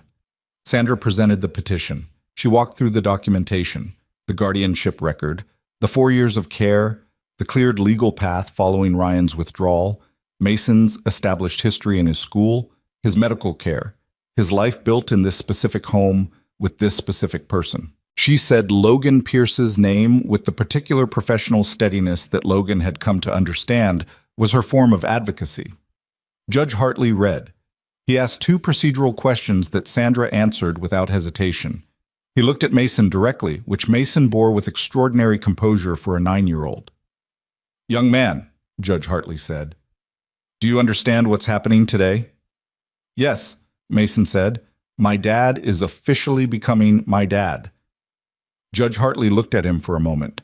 Something in the judge's expression shifted almost imperceptibly. Not sentimental, he was too experienced for that, but something registered. He nodded once. "And is that what you want?" "Yes," Mason said. No hesitation, no qualifier. Just the word, delivered with the absolute certainty of someone stating a fact about the physical world. Hartley looked at his papers. He signed. Logan heard the pen on paper and then the slight sound of the document being placed on the desk. And then Sandra was saying something procedural that he didn't fully register because somewhere in his chest, something that had been held at a particular tension for 9 years. Not 8, 9, since before Mason was even born. And he and Kara had decided together that this was the family they were building, released in a way that was not dramatic, not a collapse, just a slow and complete letting go. The bailiff said something about the finalization being complete. Sandra turned to him. "It's done," she said. Logan nodded. He could not currently speak, which he was aware of and was managing through the time-honored method of looking at a fixed point on the table. Mason, beside him, said quietly, "So you get to keep me forever now?" Logan looked at his son. 9 years old, sitting in a courthouse in a collared shirt he'd put on without being asked, his hair combed in the approximate direction Logan had taught him, looking at his father with complete and uncomplicated trust. "Yeah," Logan said. His voice came out rough. He didn't try to smooth it. "I get to keep you forever." Mason nodded, satisfied, like a negotiation had concluded successfully on all sides. Behind them, Barbara Pierce made a sound that she would later describe as clearing her throat, and would not convince anyone of this. Victoria did not make a sound. Logan turned around to look at her, and she was sitting with her hands folded in her lap and her jaw set and her eyes very bright, and when she met his gaze she looked like someone who had spent her whole adult life presenting herself to the world with full composure and was currently engaged in a significant effort to maintain it and was not entirely winning. He smiled at her. She pressed her lips together and looked away, which was approximately the most Victoria thing he had ever seen her do. They went to lunch after, all of them, Barbara and Sandra and Darnell, who had met them outside the courthouse with flowers that were slightly crushed from being held in his jacket pocket, which he presented to Mason with the ceremony of someone who understood that flowers were not exactly the right gift for a 9-year-old boy, but that the gesture was what mattered. Mason accepted them with the generosity of someone who knew this to be true. The lunch was loud and ran long, and the restaurant was wrong for the size of the group, too small, and they had to push tables together and apologize to the couple beside them. And Pepper was not there because dogs were not allowed in restaurants, which Mason pointed out twice. And Barbara told 3 stories that she had told before, and everyone let her tell them anyway. And Sandra stayed for 1 glass of wine and then excused herself with the particular efficiency of someone who had another appointment and was also not entirely comfortable with sustained celebration. And the afternoon came on outside the restaurant windows with that shifting April light. Logan sat at the center of it and did not try to manage it or tidy it up or make it into something more than what it was, which was loud and imperfect and full of people he loved. And he thought that this was what the other side of grief looked like. Not joy in the clean capital letter sense, but the specific accumulated ordinary abundance of a life that had kept going even when he hadn't been sure he wanted it to. He thought about Kara the way he still did at moments that felt significant, not with the raw, particular ache of early grief, but with something quieter, the steady knowledge of someone who has found a way to carry a loss without being flattened by it. He thought she would have been relieved. She would have been grateful that Mason had gotten a father who stayed, a father who showed up for the school play and the courthouse, and the Tuesday nights when nothing was happening, and the moments that didn't need to be photographed or remembered, just lived. She would have been grateful that Mason was getting a life full enough to hold more than her absence. He thought she would have liked Victoria, which made him smile at nothing particular, and Darnell caught it from across the table and raised his glass. "What?" Darnell said. "Nothing," Logan said. "You keep smiling at the table." "It's a good table." "You're a weird person," Darnell told him, and drank. Later that evening, after Barbara had been driven home, and Mason had fallen asleep with Pepper in a configuration that Logan had long since stopped trying to rearrange, the house was quiet in the way it got after a full day. A different quiet than the one Logan had lived inside for years. Not the quiet of absence, but the quiet of everything being where it was supposed to be. Victoria was on the couch with her shoes off and her coat folded over the armrest, a glass of wine she'd been nursing for an hour, mostly untouched on the coffee table. She was looking at nothing in particular, and Logan sat down beside her and looked at nothing in particular alongside her, and they were comfortable in it the way you are comfortable in something that has become familiar without you fully noticing it happening. "You almost cried," Logan said. "I didn't almost cry." "You were not unaffected." "I was affected," she said. "Affected is not the same as almost crying." "Your eyes." "My eyes are fine." She picked up her wine. "Drop it." He dropped it. He was smiling, and she knew he was smiling, and she chose not to comment on it, which was its own form of grace. After a moment, she said, "Can I tell you something?" "Yeah." She turned the wine glass slowly. "I spent a lot of years believing that people who looked like me, who were built like me, got a specific kind of life. The life where you work harder than everyone else to prove you belong in the room. The life where success is the argument you make for yourself because nothing else is supposed to be enough." She paused. "I had a business partner once who told me I'd be more effective in client meetings if I lost weight. This was a person I had built something with for 2 years. She said it without heat, just the flat matter-of-fact quality of someone reporting an old injury. I didn't fire him. I should have, but I didn't. I spent 6 months trying to figure out if he was right." Logan looked at her. "I'm not telling you this because I need you to say something about it," she said quickly.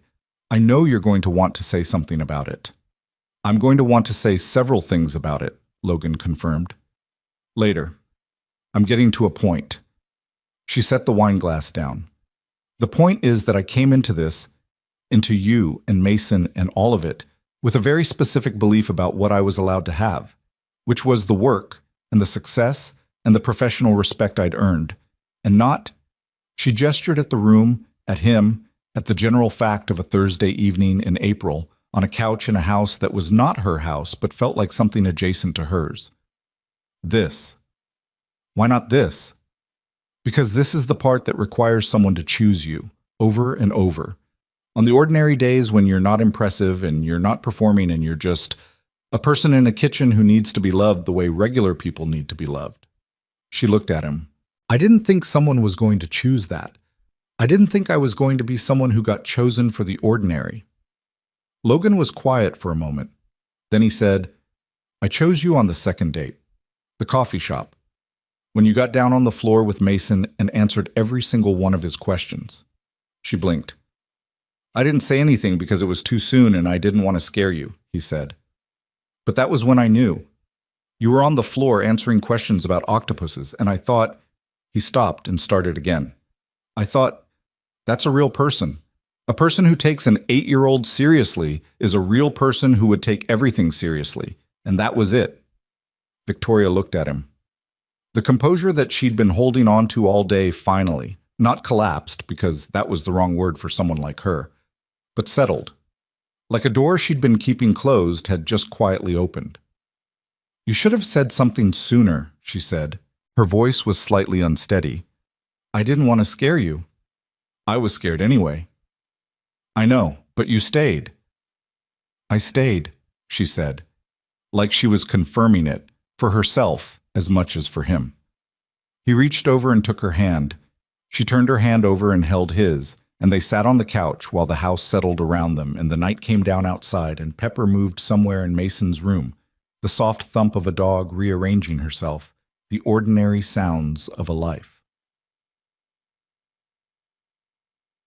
There are things that don't get said in the moment, realizations that arrive quietly after the fact, the kind of understanding you only reach when the noise has died down enough to hear yourself think. Here's what Logan Pierce came to understand in the months after the adoption, in the particular clarity of a life that had stopped being something to survive and started being something to actually live. That love is not always loud, that the version of love worth holding on to is the kind that shows up in the drop-off loop at school, at 2 a.m, in a stairwell, in a parking lot after a hearing, on a kitchen floor with a dog. That choosing someone is not a single dramatic act, but 1,000 small dailies, most of them unglamorous, most of them invisible, all of them adding up to something that holds. Here's what Victoria Hale came to understand, slowly and imperfectly, and not all at once, that the armor she'd built was good armor, that she'd needed it, and it had served her. But armor is not a home, and she had been living in her armor for so long that she'd mistaken it for one. She did not dismantle it overnight. That's not how these things work, and anyone who tells you it is selling something. She kept some of it, the directness, the precision, the absolute refusal to be smaller than she was in any room she walked into. She didn't stop those things. They were part of who she was, not defenses, but genuinely her. What she stopped doing was using them to keep people from getting close enough to actually see her. Logan saw her, had from the first dinner, in ways she hadn't been ready for. And she had stayed anyway, which was the bravest thing she'd done in a life that included starting a company at 24. And here is what Mason, 9 years old, with a dog and a father, and a woman who answered all his questions seriously. Here's what Mason understood, in the uncomplicated way that children understand things before the world complicates them. That family is not a fact you are born into. It is a practice. Something you build day after day out of ordinary materials. Out of pasta on a Sunday and questions in a car and sitting on stairs in the dark. Out of showing up when the paperwork is hard and staying when the nights are long and choosing again the next morning to be present. He knew this not in words. He was 9. Words for things like this came later. But in the way he knew Pepper was going to be at the foot of his bed when he woke up, and Logan was going to be in the kitchen, and Victoria was going to be there most mornings with her coffee in the same spot on the counter, and the world outside might be unpredictable, and people might leave and things might be hard, but this specific configuration of people in this specific house was a thing that held. That was enough. That was in fact more than enough. On a Saturday in May, Logan and Victoria took Mason to the park, the same park with the duck pond where Logan had sat on a bench the previous October and watched his son throw bread to the ducks and thought that things were going to be okay, right before everything became complicated. The ducks were back. The park smelled like spring, the particular green and dirt smell of things coming up after a long winter. Pepper was on a leash that Mason held with the focused authority of someone who took the responsibility seriously and still got pulled toward every interesting smell nonetheless.